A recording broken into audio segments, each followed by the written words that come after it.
Okay, just a quick video showing you how to factory reset a Sivoia QS Triathlon roller shade.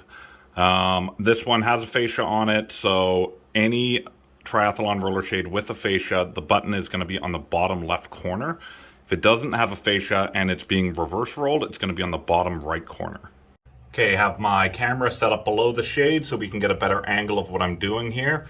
So to factory reset it, what we want to do is press this little LED button here. So we're going to start by pressing it 3 times, and then on the third press we're going to hold it. So 1, 2, 3, hold for 3 to 4 seconds. 1, 2, 3, 4. Let go, and 3 more taps right away as soon as you let go.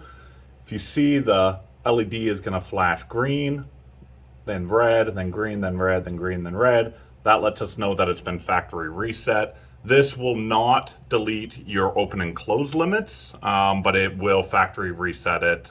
So you're going to have to delete it off your app and re-add it in.